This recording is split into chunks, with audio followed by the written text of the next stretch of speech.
Namaskar. In the process of learning accountancy, yes, we have seen in the last session that there is some difference between the accountancy terminology and accounting terminology. There are two different terminology, accounting and accountancy. Accounting is different and accountancy is different. So I have already stated that accounting is the process of recording the transactions in the register. Accounting is the operational part. Accounting is done in the company offices everywhere. Whereas accountancy is the study of the accounting. Accountancy is the knowledge of accounting. Accountancy is the research of the accounting. So basically accountancy is related to study, knowledge, whereas accounting is related to transactions that is practically done in the company office wherever it is being done. So in the accountancy we'll have a small glance upon the bank reconciliation statement. In ESIC, this is a very famous statement. Monthly statement is bank reconciliation statement, and in the month end, all branches are busy in bank reconciliation. Somewhere, some plus minus will be there, and people are breaking their head how to reconcile the bank statement. So that we'll understand. Bank reconciliation statement is a record book of the transactions of a bank account. So already SIC is having bank account in SBI. So that bank account statements are taken from the bank. This statement helps the account holders to check and keep track of their funds. So bank statement, just like individually we are having passbook. So like passbook, bank statement is there, and in that bank statement, date is mentioned, credit column is separate, debit column is separate, balance is separate. So all transactions are recorded there in a numerical form in sequence day by day. So whatever check we are issuing, that is debited from our account, and whatever amount directly comes to our account number 2, that comes into the credit. Some credits comes automatic also, like interest. Some quarterly interest is deposited in our account and that we are not aware. Sometimes some debits are also taken out and we just skip it, like some check charges, some NEFT charges. So that makes the things little bit difficult to reconcile bank statement with our cash book. So the very most important part is cash book must tally with the bank statement. If bank statement is not tallying with the cash book or cash book is not tallying with the bank statement, some error is there.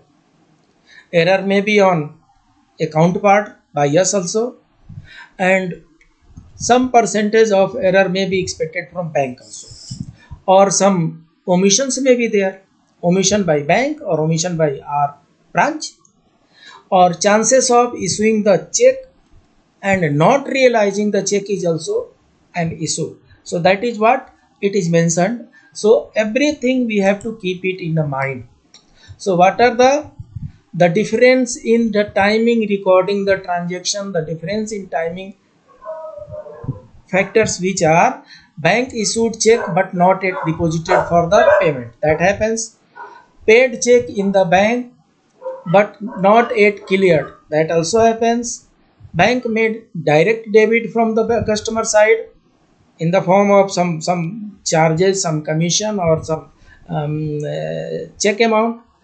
Check amount deposited directly to the bank account, that monthly amount comes to us.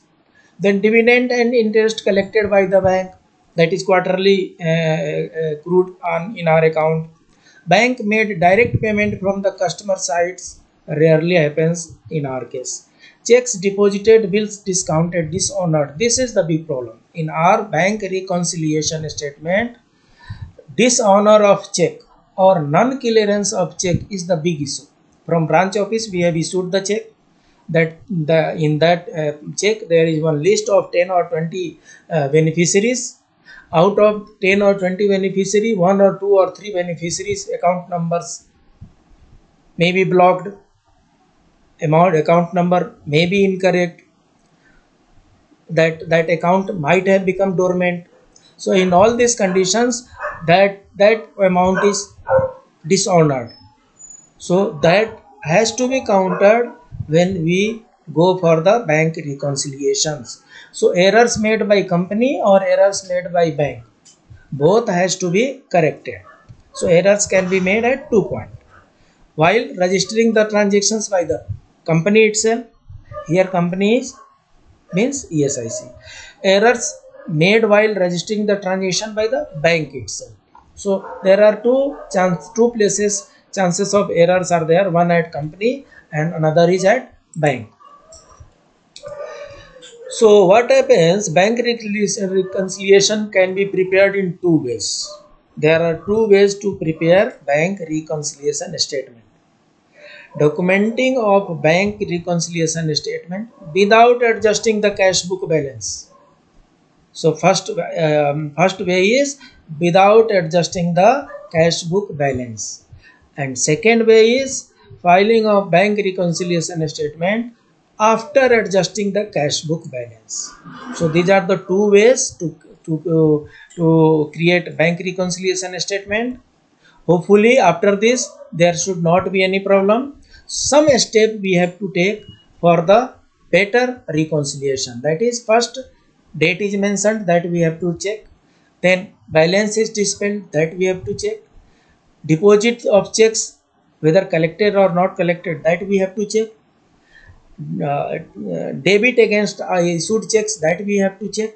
Whether we issued check for 50,000 and debit is same 50,000 or 40,000 or 55,000, that we have to check. Again, that credit we have to check. If check is issued for higher amount and it is realized for lesser amount, that amount is adjusted or not adjusted, that we have to check. So, and finally adjustments of errors has to be made. Wherever errors are there, that has to be adjusted. Now the balance sheet and cash book and statement should be equal or the same. So this is called bank reconciliation statement.